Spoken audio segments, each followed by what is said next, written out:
An innocent black girl gets arrested for a crime she didn't commit. The officer is sure he caught a thief. But when the girl's father storms into the station, everything takes a shocking turn. What happens next will leave you speechless. This is a powerful story of prejudice, redemption, and a fight for justice that you can't afford to miss. Can one officer's mistake change an entire community forever? Stay with us to find out. The sun was setting over the quiet streets of Ridgewood, casting a golden glow on the storefronts of the upscale shopping district. Families strolled along the sidewalks, enjoying the pleasant evening air. Among them was a young girl, Amara Ellis, with a spring in her step and a smile that could light up the world. In her hand, she clutched a small, elegant gift bag, decorated with a delicate ribbon. It was a birthday present for her mother, Grace, something she had saved up for weeks to buy. Amara, only 12 years old, had a heart full of love and a spirit that shined brightly. She glanced at the bag, feeling proud of her choice. It was a bracelet, something her mother had admired through the store window on their last visit. As she made her way down the street, she couldn't wait to see the look on her mother's face when she unwrapped it. But in an instant, that joy would be overshadowed by something far darker. From the corner of his eye, Officer Logan Pierce noticed Amara stepping out of Greenleaf Boutique, one of the most expensive stores in town. He slowed his patrol car, narrowing his eyes as he watched her walk away. Logan was a veteran cop, known for his tough demeanor and no-nonsense attitude. His record was clean, but his judgment was often clouded by his own biases, something he'd never admit, not even to himself. He had seen her kind before, he thought. A young black girl, dressed simply, yet walking confidently through this affluent neighborhood, holding a bag from a high-end store. To him, it didn't fit. He felt a pang of suspicion creep into his gut, one that he was all too familiar with. Logan pulled over to the curb, his partner, Officer Ethan Cruz, glancing over with a raised eyebrow. "What's up, Logan?" Ethan asked, sensing the change in his partner's demeanor. Ethan was new to the force, still learning the ropes, but he had a kind heart and an open mind. He often clashed with Logan's old-school mentality, but he respected his experience most of the time. "There," Logan said, nodding towards Amara, who was now several paces away, humming to herself as she admired the gift bag in her hand. "What's a kid like her doing coming out of a place like that?" Ethan frowned, looking from Amara to the boutique's shiny glass door. "I don't know, Logan. Maybe she bought something? It's a free country, remember." Logan's jaw tightened. "Yeah, maybe," he muttered. But his instincts, or rather his biases, had already made up their mind. Without another word, he stepped out of the car, adjusting his belt as he approached Amara. "Hey, you!" Logan's voice boomed, startling Amara. She turned around, eyes wide with confusion. "Yes, sir," she replied politely, blinking up at him. There was no fear in her eyes, only curiosity. "What's in the bag?" Logan demanded, his tone sharp, almost accusing. He gestured towards the gift bag, as if it were evidence of a crime. Amara's smile faltered. "Oh, this? It's a gift for my mom," she explained, holding it up slightly. "Her birthday is tomorrow." Logan's eyes narrowed. "A gift, huh? From Greenleaf Boutique? You got a receipt for that?" Amara's heart skipped a beat. The way he looked at her. It wasn't the look of someone who was just asking a question. It was the look of someone who had already decided she was guilty of something. She fumbled with the bag, her fingers trembling. "Yes, I have it right here," she said softly, digging into the bag to pull out the small piece of paper. Before she could even hand it to him, Logan snatched the bag from her hands, pulling the receipt out roughly. Amara's eyes widened in shock. "Hey, that's mine," she protested, her voice cracking with a mix of fear and indignation. Logan ignored her, glancing over the receipt briefly. It was legitimate, but that didn't quell his suspicions. He looked back at Amara, the scowl on his face deepening. "Where did you get the money for this?" he demanded. Amara took a step back, her eyes beginning to glisten with tears. I saved up my allowance," she stammered. "It took me weeks." Ethan, who had been watching from a distance, now stepped forward, sensing that the situation was escalating unnecessarily. "Logan, take it easy," he said, placing a hand on his partner's arm. "She showed you the receipt. Let's just stay out of this, Cruz," Logan snapped, shrugging him off. He turned back to Amara, towering over her. "You expect me to believe that? A kid like you saving up for a gift? From a place like this? I don't think so." Amara's lower lip quivered, and she felt a lump forming in her throat. She wanted to run, to get away from the harsh man accusing her of something she didn't do. "I'm telling the truth," she pleaded, her voice barely a whisper now. A small crowd had started to gather, drawn by the commotion. Murmurs rippled through the onlookers, their faces a mix of concern and disapproval. An elderly woman shook her head, whispering to the person next to her, "That poor girl. She looks terrified." Logan, however, seemed oblivious to the crowd. He grabbed Amara's arm, pulling her towards the patrol car. "That's it," he growled. "You're coming with me. We'll sort this out at the station." "Please, no," Amara cried, tears streaming down her cheeks. "I didn't do anything wrong." Ethan stepped in again, this time more forcefully. "Logan, wait. This isn't right. She's just a kid, and she hasn't done anything. Look at her. She's terrified." Logan shot him a cold glare. "If you've got a problem with how I handle things, Cruz, you can take it up with the chief. But right now, I'm handling this." He pushed Amara into the back seat of the patrol car, slamming the door shut. The crowd's murmurs grew louder, and several people pulled out their phones, recording the scene. One bystander, a middle-aged black man, stepped forward. "This is wrong," he said loudly. "She's just a child. You can't do this." Logan ignored him, walking back to the driver's seat, with a look of grim satisfaction. He felt he had prevented a crime, that he had done his duty. He didn't see the fear etched into Amara's face, or the way she hugged herself tightly, as if trying to make herself smaller. Ethan climbed into the passenger seat, his face pale.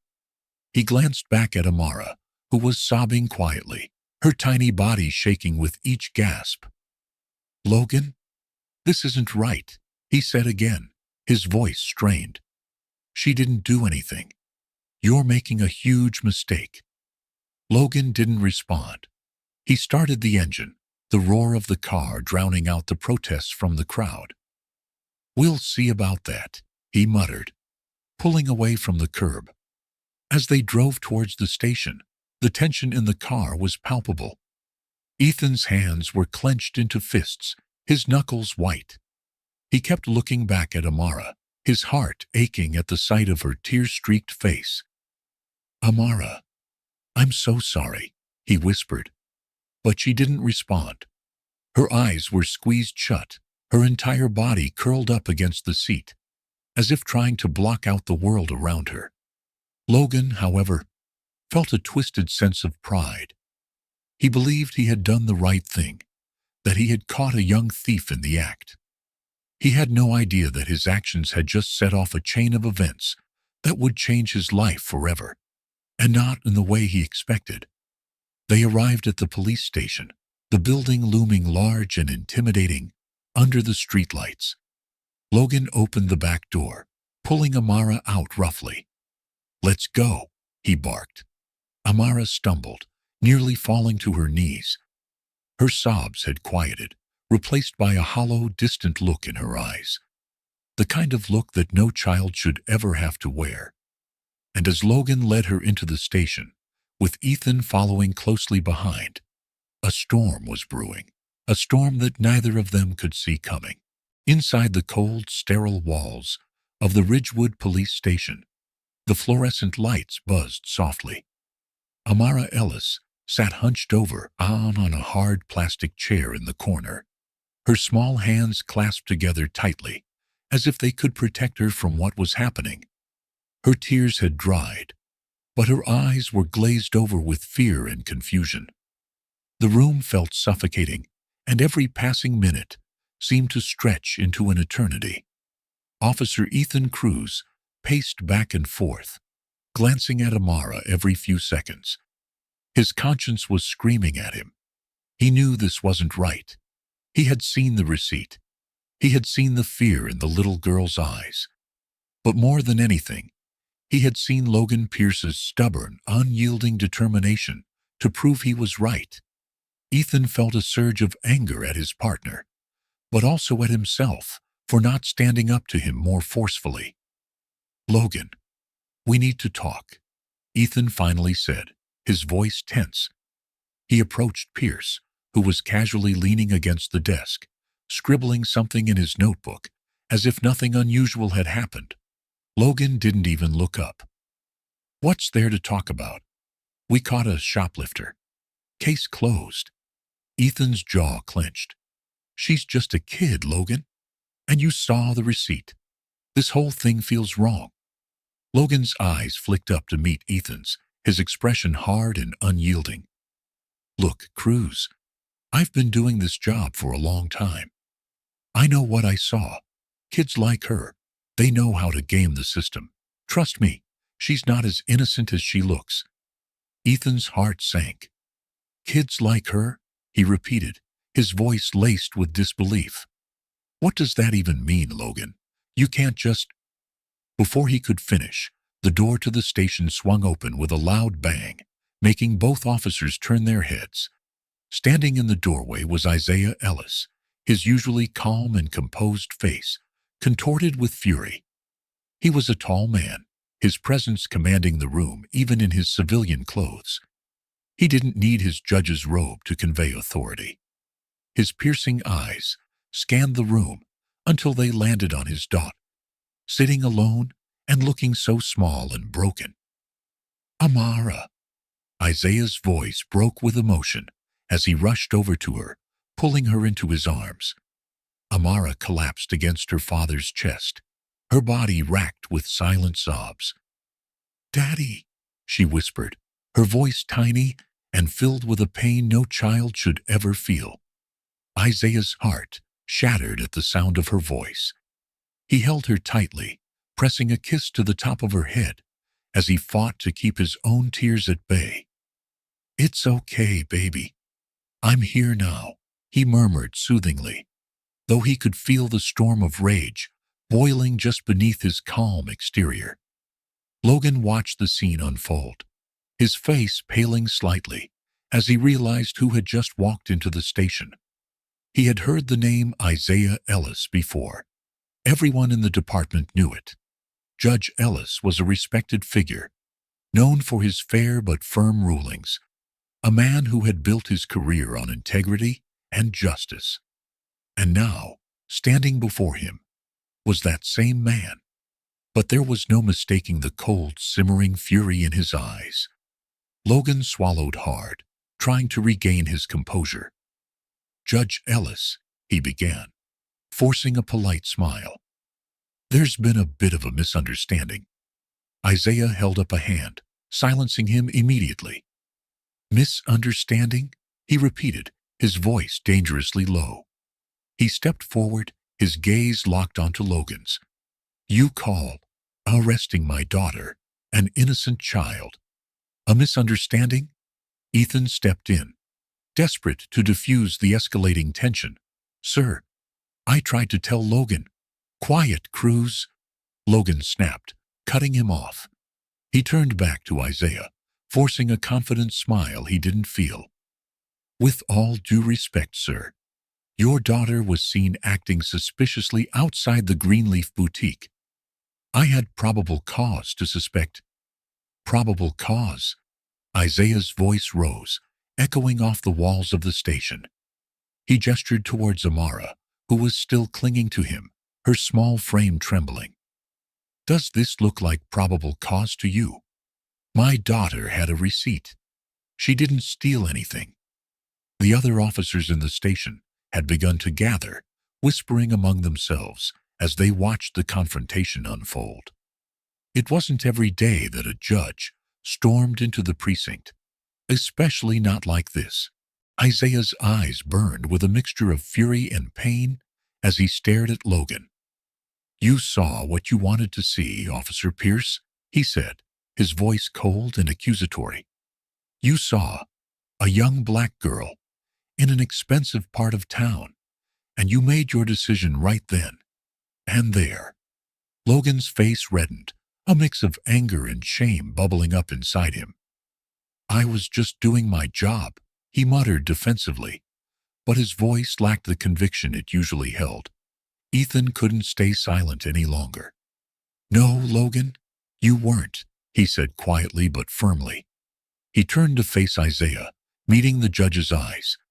I tried to stop him, sir. I saw the receipt, and I didn't believe she had done anything wrong. For a moment, Isaiah just looked at Ethan, his stern expression softening ever so slightly. Thank you, he said, his voice strained but sincere.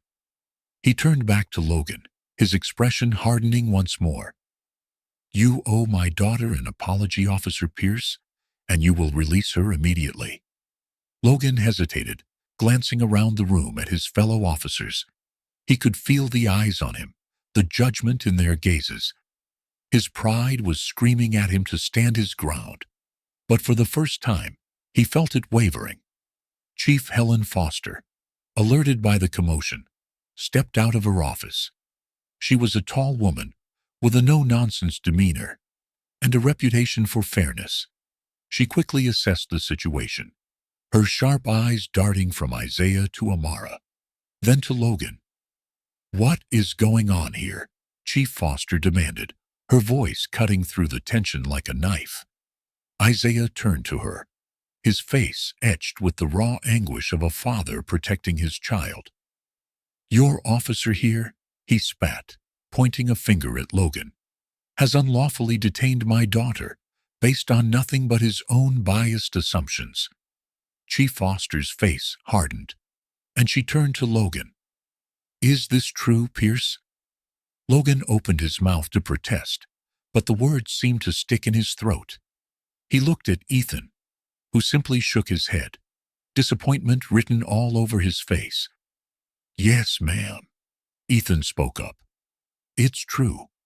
I advised against the arrest, but Logan insisted. The chief's expression darkened. Officer Pierce, release the girl immediately, she ordered.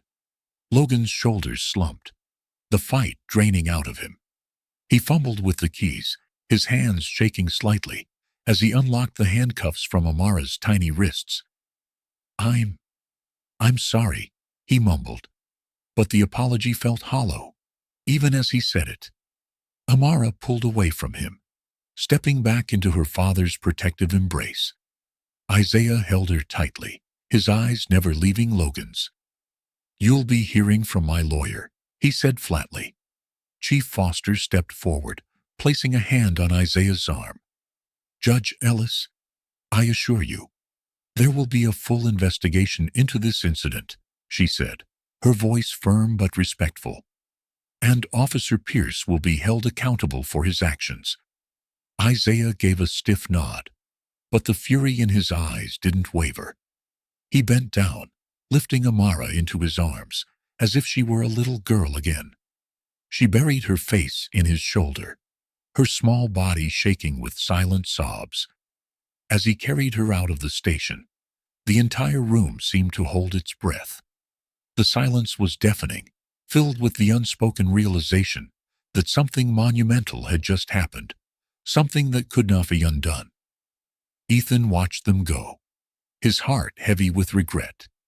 He had tried to do the right thing, but it hadn't been enough. And now, the damage was done. Chief Foster turned back to Logan, her face a mask of disappointment. "My office? Now," she ordered, her voice like ice. Logan nodded numbly, following her without a word. For the first time in his career, he felt the crushing weight of his own actions bearing down on him.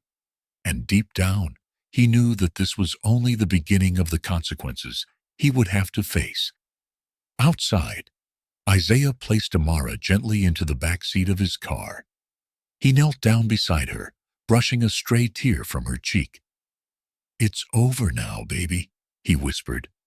"You're safe. I've got you." Amara looked up at him, her eyes filled with a mixture of relief and something else. Something Isaiah hadn't expected, a glimmer of hope. "Daddy," she said softly, her voice still shaky. "Will it really be okay?" Isaiah took a deep breath, feeling the weight of the moment. He wanted to promise her that it would be, but he knew better than anyone that the road ahead was uncertain. "We'll make it okay," he said, finally, his voice filled with a quiet, determined resolve. And as he shut the car door and climbed into the driver's seat, he knew that he would stop at nothing to make sure of it. Inside the Ridgewood police station, the atmosphere was thick with tension, a palpable sense of unease that settled over every officer and clerk. The events of the past hour had spread like wildfire, whispers echoing off the stark walls, carrying the weight of something monumental. Officers exchanged uneasy glances, avoiding eye contact with one another. They all knew that whatever happened next would not only change the course of Logan Pierce's career, but might shake the very foundations of their department. Chief Helen Foster, her face stern and unreadable, gestured sharply for Logan to follow her into the conference room. The door slammed shut behind them, and the muffled voices of onlookers fell silent, replaced by the tense, low hum of the fluorescent lights above. Logan Pierce stood rigid, trying to maintain his composure, but the flicker of uncertainty in his eyes betrayed him. He felt like he was back in basic training, facing a drill sergeant after a monumental screw-up. Chief Foster didn't say anything at first. She just stared at him, her piercing gaze digging deep into his soul. It was the kind of silence that made Logan's skin crawl, the kind that preceded a storm. "What in the world were you thinking, Pierce?" Foster's voice was cold, cutting through the room like a blade. Logan clenched his jaw. "Chief, I thought I was doing the right thing." "The girl looked suspicious." "The girl looked suspicious?" Foster interrupted, her tone incredulous. She leaned forward, palms flat on the table, her eyes boring into his. "Is that your justification? She looked suspicious to you?" Logan felt a wave of defensiveness rise up in his chest. "I had probable cause," he insisted, though the words felt weaker now than they ever had before. The store owner even confirmed he saw her acting suspiciously. Foster's expression darkened. "The store owner? Mr. Thompson?" She shook her head in disbelief. "You mean the same Mr. Thompson, who's had multiple complaints filed against him for racial profiling?" Logan blinked, caught off guard. He hadn't known that. He opened his mouth to respond, but Foster held up a hand to stop him. "No, Pierce, I don't want to hear your excuses right now. You made a decision, a bad one, and now we're all paying the price for it." She took a deep breath, pinching the bridge of her nose, as if trying to stave off a headache. "Do you even realize who you arrested? Do you have any idea what kind of mess you've dragged this department into?" Logan's face flushed red, a mixture of shame and frustration bubbling up inside him. "Yes, I know," he muttered. "It's Judge Ellis's daughter, but I didn't know that at the time." "That's exactly the problem," Foster snapped, slamming her hand down on the table. The sound echoed through the room, making Logan flinch. You didn't know, and you didn't care to find out. You saw a young black girl and decided she was guilty before you even spoke to her. Logan's shoulders slumped, the weight of her words pressing down on him like a physical burden. For the first time, he felt the full gravity of what he had done. He had let his biases control him, and now the consequences were crashing down like a tidal wave. "Chief, he started, but his voice faltered. He didn't know what to say. What could he say? Sorry didn't seem like nearly enough. Foster straightened up, crossing her arms over her chest. "You've put us in a terrible position, Pierce," she said, her voice quieter now, but no less intense. "Judge Ellis has every right to demand your resignation. Frankly, if it were up to me, I'd be signing your termination papers right now." The door creaked open suddenly, cutting through the silence. Isaiah Ellis stepped into the room, his presence filling the space immediately. He was a tall man, but it wasn't just his height that commanded attention. It was the way he carried himself, the sharp intelligence in his eyes, and the unmistakable aura of authority. Logan felt his heart drop into his stomach. He had faced down armed criminals, walked into dangerous situations without a second thought. But standing before Judge Ellis now, he felt truly afraid. "Chief Foster," Isaiah said, giving her a curt nod. Then his gaze shifted to Logan, and the temperature in the room seemed to drop by 10 degrees. "Officer Pierce," Logan swallowed hard, his mouth suddenly dry. "Judge Ellis," he managed to say, his voice barely above a whisper. Isaiah's expression was a mask of controlled fury. He stepped closer, his hands clenched into fists at his sides. "You had no evidence," he said, his voice low and dangerous. "You had no reason to arrest my daughter, other than your own prejudices." Logan's face flushed with embarrassment and anger, though this time, the anger was directed at himself.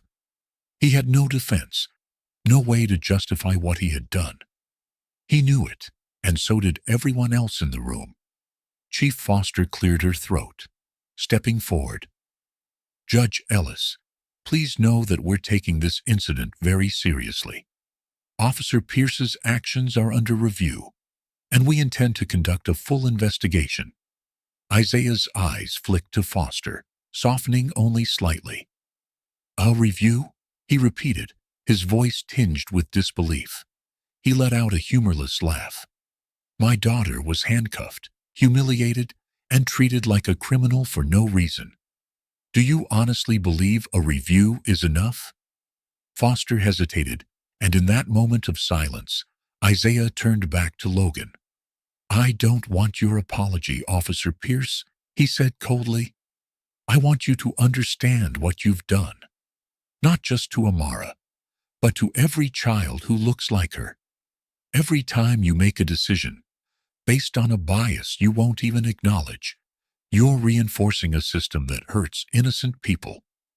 Logan's eyes burned with unshed tears. He could feel the judgment in Isaiah's words, cutting deeper than any reprimand he had ever received. He had spent his whole career believing he was one of the good guys, a protector of the community. Now, he wasn't sure who he was anymore. He started, but his voice cracked, and he had to look away. Isaiah took a deep breath, steadying himself. "I want a public apology," he said finally, turning back to Foster. "And I want to see real changes in your department. This isn't just about my daughter. It's about the way you police this entire community." Foster nodded slowly. "You have my word, Judge Ellis," she said solemnly. "We will address this." Isaiah gave a curt nod, then turned and walked out of the room without another word. The silence he left behind was deafening. Logan sank down into a chair, burying his face in his hands. "I screwed up," he muttered, more to himself than anyone else. "Yes, you did. Foster agreed quietly. The question is, what are you going to do about it now? For a long moment, Logan didn't respond. He just sat there, feeling the crushing weight of his own actions, the consequences spreading out before him, like a dark, endless road. Finally, he looked up at Foster, his eyes filled with a raw, desperate kind of sincerity. "I want to make it right," he said. "I don't know how, but I need to make it right." Foster studied him for a moment, as if weighing his words. "Making it right won't be easy, Pierce," she said. "It's going to take more than words. It's going to take actions, real, meaningful actions." Logan nodded slowly. "I understand," he whispered. "Whatever it takes, I'm willing to do it." Outside, Isaiah Ellis sat in his car, his hands gripping the steering wheel tightly. He glanced back at Amara, who was curled up in the back seat, her eyes closed, as if she were trying to block out the world. His heart ached at the sight of her, his bright, beautiful girl, who had just been shown the ugly reality of the world they lived in. Isaiah took a deep breath, forcing himself to stay calm. He knew that losing his temper wouldn't help Amara. She needed him to be strong. He reached back, gently brushing a strand of hair away from her face. "We're going home, sweetheart," he whispered. "It's over now." Amara opened her eyes, blinking up at him. "Daddy," she said softly, her voice filled with a heartbreaking kind of hope. "Is it really over?"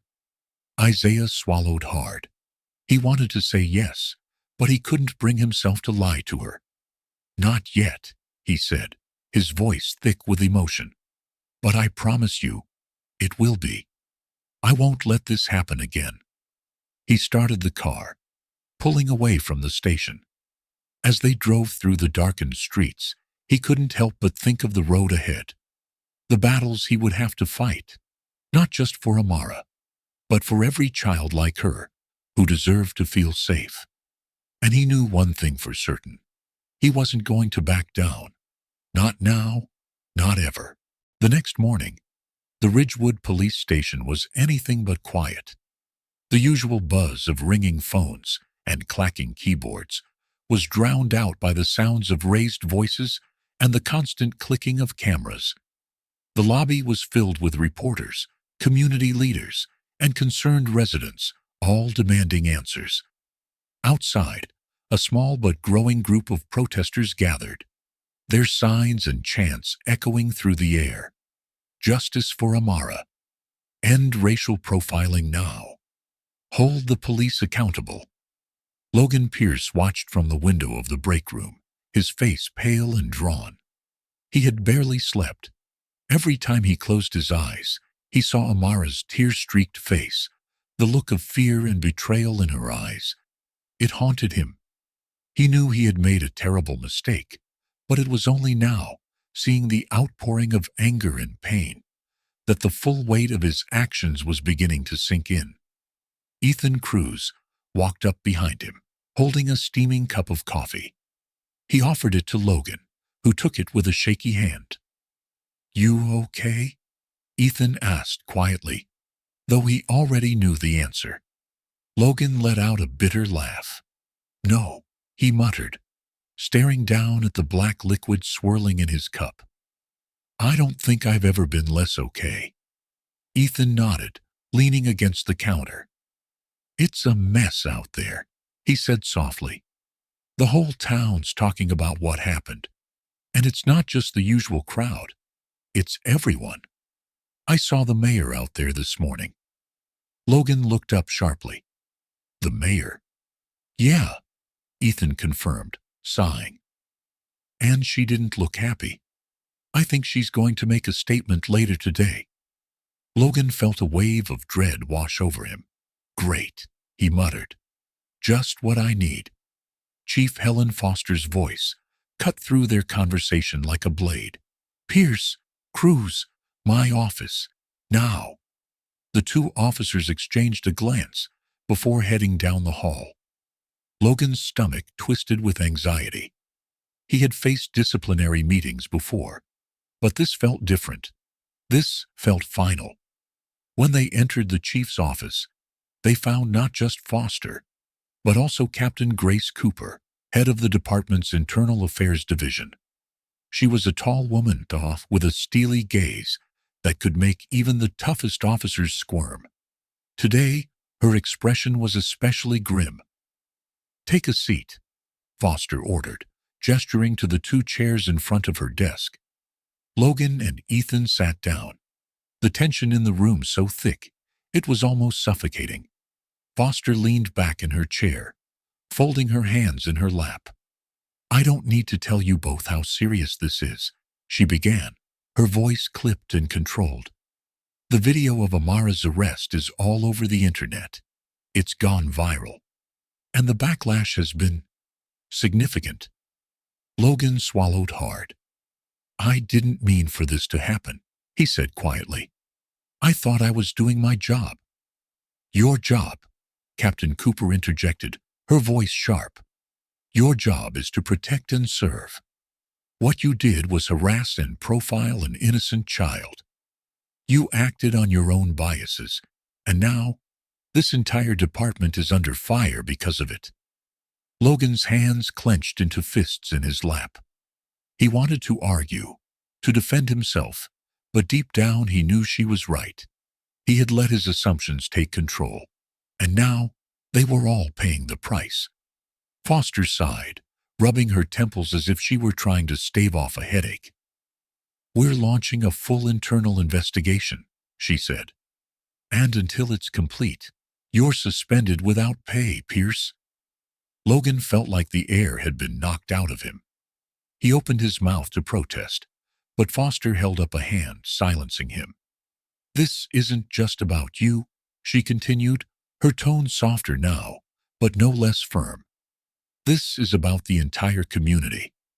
People are angry, and they have every right to be. We have to show them that we take this seriously, or we risk losing their trust completely." Ethan shifted uncomfortably in his seat. "Chief, I tried to stop him," he said quietly. "I told him I didn't think the girl did anything wrong." "I know you did, Cruz," Foster replied, giving him a sympathetic nod. "And your actions will be noted in the report. But right now, this isn't just about who was right and who was wrong. It's about what happens next." Logan felt a lump forming in his throat. He had been suspended before, for minor infractions, a late report here, a missed court date there. But this felt different. This felt like the beginning of the end. "What happens next?" he asked, his voice barely above a whisper. Foster exchanged a glance with Captain Cooper before responding. "What happens next," she said slowly, "is that you face the consequences of your actions. And if the investigation finds that you acted improperly, which, frankly, it already seems to have, you'll be terminated. Possibly worse." Logan's head snapped up. "Worse?" he repeated, his voice tinged with panic. "Yes," Captain Cooper confirmed, her expression unreadable. "We're looking into potential civil rights violations. There may be legal repercussions, not just for you, but for the department as a whole." Logan felt like he was sinking, the ground crumbling beneath his feet. He had never imagined it could go this far. I didn't mean to," he stammered, but his words trailed off into silence. Ethan put a hand on Logan's shoulder, squeezing it gently. "We need to own this, Logan," he said softly. "All of it. There's no other way forward." Logan nodded numbly, unable to find his voice. He had always prided himself on being a good cop, a protector of the people. But now, staring down the barrel of his own mistakes, he wasn't sure who he was anymore. Outside, the protests were growing louder, the chants echoing through the streets. No justice, no peace. The sound cut through the walls of the station, reverberating in Logan's ears, a stark reminder of the pain he had caused. Chief Foster stood up, signaling the end of the meeting. "You're dismissed," she said curtly. Go home, both of you. And, Pierce? She paused, looking him squarely in the eyes. I suggest you start thinking about what you're going to say when you're called to account for this. Logan nodded, his heart pounding in his chest as he stood up. He felt like he was walking through a fog, his thoughts tangled and heavy. As he made his way to the exit, the noise from the protests grew louder.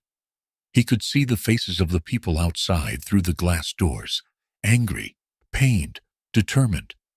He caught sight of one sign that read, "Protect our children, not your biases." The words hit him like a punch to the gut. "Logan," Ethan called after him, jogging to catch up. "Hey, wait." Logan turned, his face pale and drawn. "What is it, Cruz?" Ethan hesitated, then spoke quietly. "Look, I know you didn't mean for this to happen, but intentions don't change the impact. You've got to own this, man. If you don't, it'll only get worse." Logan stared at him for a moment, then nodded slowly. "I know," he whispered. I don't know how to fix it." "You start by listening," Ethan said simply. "Listen to the people you hurt. And maybe, just maybe, you can start making it right." Logan didn't respond. He turned and walked out of the station, the noise of the protests swelling around him like a wave. He felt the eyes of the crowd on him as he made his way to his car, the chance of hold him accountable, following him like a shadow. As he drove away, he realized that this was far from over. The fallout was just beginning, and he was at the center of it all. Across town, in the quiet of their living room, Isaiah Ellis sat with Amara, holding her close. She had fallen asleep in his arms, her small body still trembling slightly even in slumber. Grace Ellis watched them from the doorway, her heart breaking for her daughter. "Isaiah," she said softly, her voice filled with pain. "What are we going to do?" Isaiah looked up at her, his expression filled with a fierce kind of resolve. "We're going to fight this," he said quietly. "We're going to make sure this never happens to another child again." Grace nodded, tears welling up in her eyes. "She's just a baby," she whispered. "She didn't deserve any of this." Isaiah's jaw clenched. "No, she didn't," he agreed, his voice thick with emotion. "And I'm going to make sure that everyone knows it." As the sun set over Ridgewood, the chants of the protesters could still be heard, echoing through the streets. The city was alive with a new kind of energy, one fueled by anger. Yes, but also by a fierce determination for change. And as the night fell, it was clear that this was only the beginning of a much larger fight. Logan Pierce, sitting alone in his darkened living room, felt the weight of it all pressing down on him. He knew there wasn't going back to the way. The following week, the Ridgewood Community Center was packed. People filled every available seat, the air humming with anticipation and tension. Word had spread quickly. Today was the day Officer Logan Pierce was going to address the community publicly.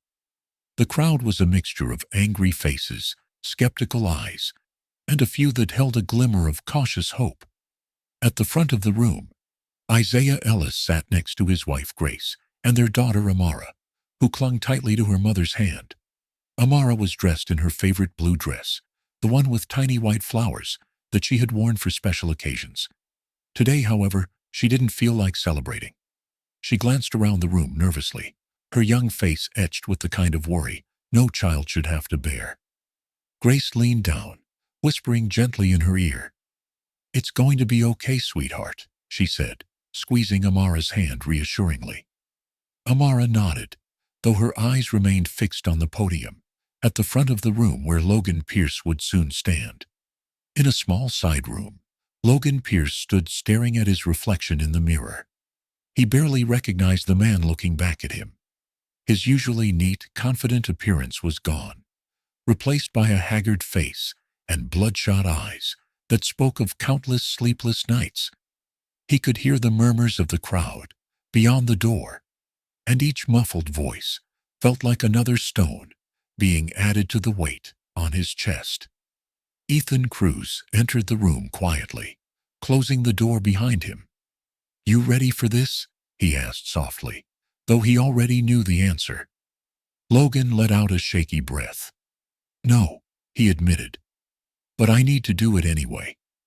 Ethan gave a small nod, his expression somber. "I'm proud of you for this, Logan," he said. "It takes guts to face the people you've hurt." Logan's eyes flicked to Ethan, filled with a mix of gratitude and despair. "I don't know if it'll make a difference," he whispered. "I don't know if anything can." "That's not for us to decide," Ethan replied gently. "But it's a start." Chief Helen Foster stepped into the room then, her face as unreadable as ever. "It's time," she said simply. Logan felt his heart lurch in his chest. He took one last look at himself in the mirror, straightened his uniform, and nodded. "Let's do this." He walked out into the main hall, the noise of the crowd growing louder as he approached the stage. The room fell silent as he took his place behind the podium, every eye turning to him. He could feel the weight of their collective gaze pressing down on him, but it was the sight of Amara, sitting quietly in the front row, that nearly broke him. Her small, innocent face was tinged with fear and sadness. She looked up at him with wide, searching eyes, as if trying to understand why this man had hurt her. The memory of her tear-streaked cheeks flashed in his mind, and he felt a wave of nausea roll through him. Logan cleared his throat, gripping the edges of the podium so tightly, his knuckles turned white. He forced himself to look up, meeting the eyes of the crowd. "Thank you for being here today," he began, his voice trembling. "I know many of you are here because you're angry, because you're hurt, and you have every right to be." He took a deep breath, willing his voice to steady. "A little over a week ago, I made a terrible mistake. I saw Amara Ellis outside a store, and I made assumptions about her. Assumptions based on nothing but my own biases and prejudices. I didn't see a child. I didn't see an innocent girl buying a gift for her mother. I saw something that wasn't there because of the color of her skin, and I was wrong." A murmur rippled through the crowd. Some people exchanged glances, while others continued to stare at him with hard, unforgiving eyes. Logan's throat tightened, but he pushed on. "I am deeply, deeply sorry," he said, his voice breaking. "To Amara, to her family, and to this entire community. I failed you. I let my own ignorance and prejudice hurt an innocent child, and there are no words that can undo that pain."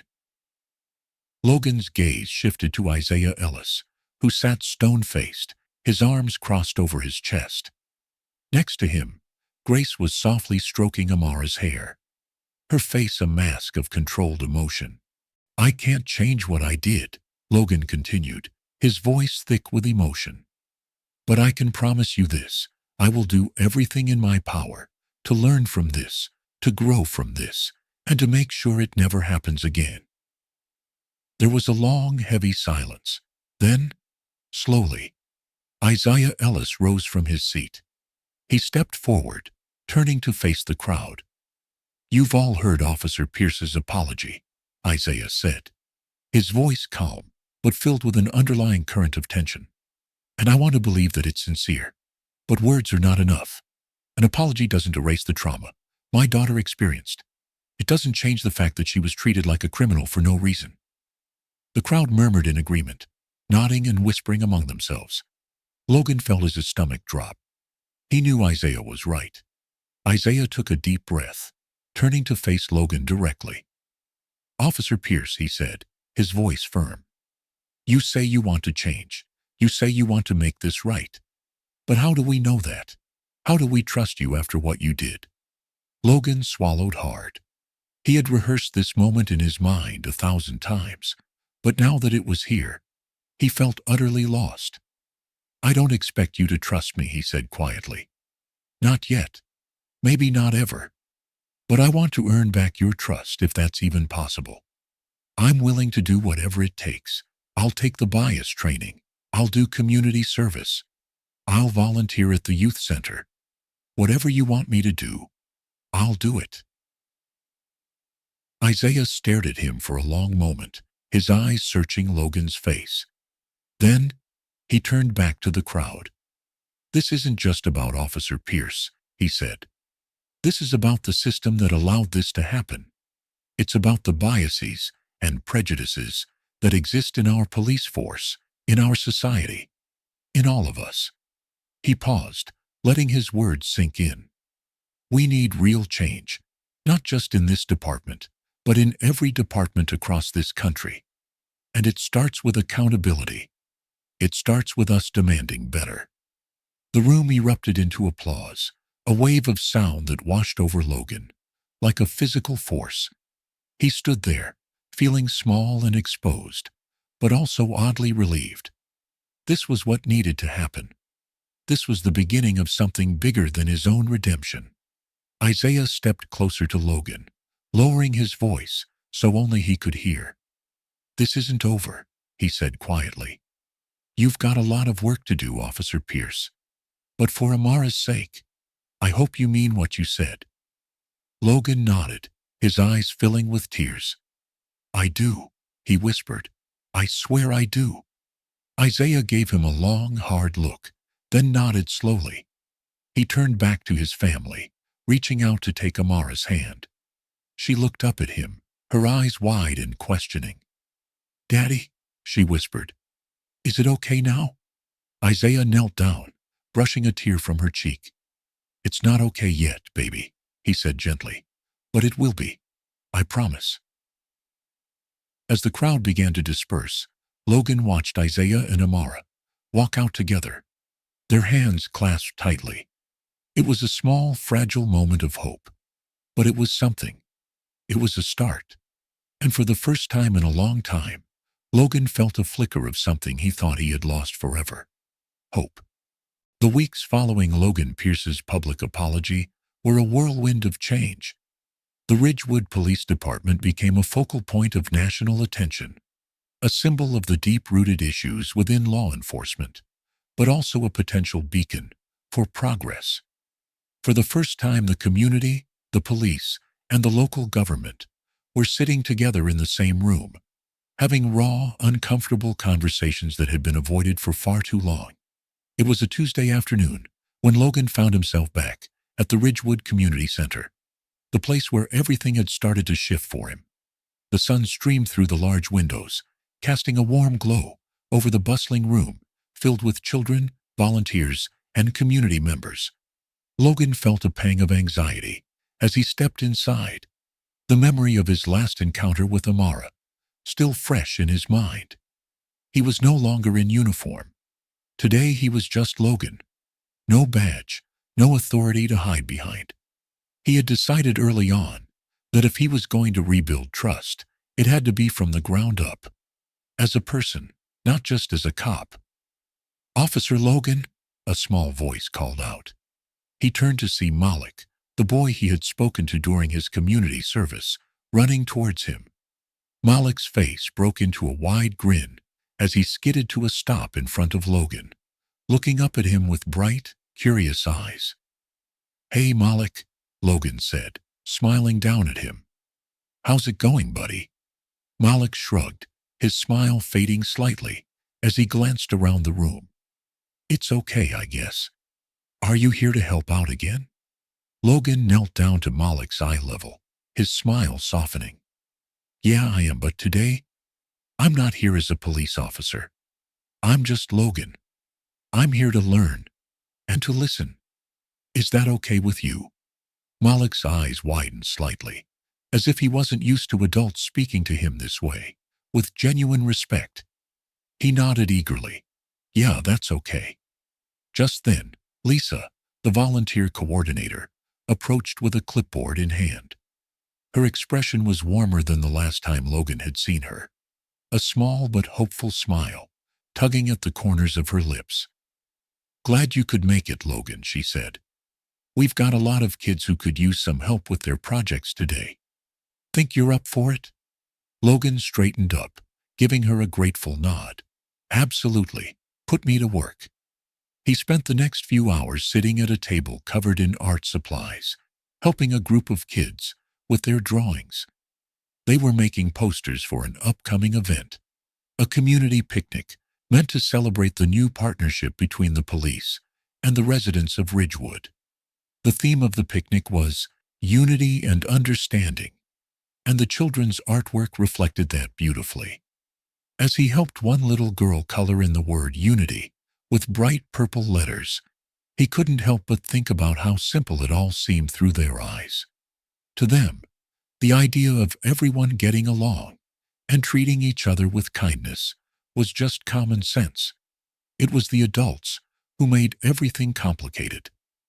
"Logan," a quiet voice interrupted his thoughts. He looked up to see Amara standing there, clutching a piece of paper to her chest. Her expression was guarded, but there was a flicker of something in her eyes, curiosity, maybe even hope. "Amara," he said softly, setting down the crayon he was holding. He had been hoping for a chance to speak with her, but now that she was here, he felt a surge of nerves. "How are you?" She hesitated, then held out the piece of paper. "I drew this," she said, her voice barely above a whisper. "It's for the picnic." Logan took the drawing from her carefully, as if it were the most fragile thing in the world. It was a picture of the community center, filled with people of all different colors and sizes. In the middle, two figures stood side by side, a little girl and a police officer. They were holding hands, both of them smiling. He felt a lump form in his throat as he looked at the drawing. It was simple, childlike, but it carried a powerful message. "This is beautiful, Amara," he said, his voice thick with emotion. "Thank you for showing it to me." Amara bit her lip, glancing up at him through her lashes. "Do you like it?" she asked softly. Logan nodded, blinking back tears. "I love it," he said honestly. "It's a reminder of what we're all trying to do. To be better. Together." She studied him for a long moment, then gave a small nod. "I think you're really trying," she said quietly. "My daddy says actions are more important than words." Logan felt his heart twist at her words. Isaiah's voice echoed in his mind, the reminder that he had a long road ahead if he wanted to earn back the trust he had broken. "Your daddy is a very wise man," he agreed. "And he's right. That's why I'm here, Amara. To show you, with my actions, that I'm trying to change." Amara's gaze softened, and for the first time she gave him a tentative smile. "Okay," she said simply, then turned and skipped back to her group of friends. Logan watched her go, a small spark of hope igniting in his chest. It was just a smile, just a small moment of connection, but it felt monumental. It felt like the first step on a long journey towards healing. The following weekend, the Ridgewood community picnic was in full swing. The sun shone brightly over the park, children's laughter filling the air as families mingled, ate, and played games. The tension that had gripped the town just weeks ago seemed to have lifted, replaced by a cautious but tangible sense of optimism. Logan stood off to the side, taking it all in. He could see Isaiah Ellis talking with Chief Foster near the main pavilion. They were deep in conversation, but there was a warmth between them that hadn't been there before. Logan felt a swell of gratitude for Isaiah. The judge could have demanded Logan's termination, could have taken legal action that would have ended his career. Instead, he had chosen to push for change, not just punishment. As if sensing Logan's gaze, Isaiah turned and met his eyes. For a moment they just looked at each other. Then Isaiah gave a small, almost imperceptible nod. It wasn't forgiveness, not yet, but it was acknowledgement. It was a start. "Officer Logan," a chorus of voices called out. He turned to see a group of kids running towards him, Malik at the front. They were all holding colorful pieces of chalk, their faces lit up with excitement. Come on, Malik shouted, grabbing Logan's hand. We're making a big chalk mural on the sidewalk. You have to help us. Logan laughed, letting the boy drag him over to the edge of the park, where the kids had already begun creating a massive, collaborative artwork. He knelt down, picking up a piece of blue chalk. What are we drawing? He asked. Anything we want, Malik declared. But it has to be happy stuff, like rainbows and peace signs. Logan grinned, leaning down to draw a bright sun in the corner of the mural. As he worked alongside the children, he felt something he hadn't felt in a long time. A sense of belonging, a feeling of being part of something good. As the afternoon wore on, the crowd gathered in front of the stage, where a microphone had been set up. Chief Foster stepped up, clearing her throat. I want to thank everyone for coming today, she began, her voice echoing through the park. This picnic is about celebrating our community, but it's also about acknowledging the work we still need to do. She looked over at Logan, then back at the crowd. I want to recognize Officer Logan Pierce, she said. He's made mistakes that have hurt people. But he's here today, working to make amends. And that's not something we see every day.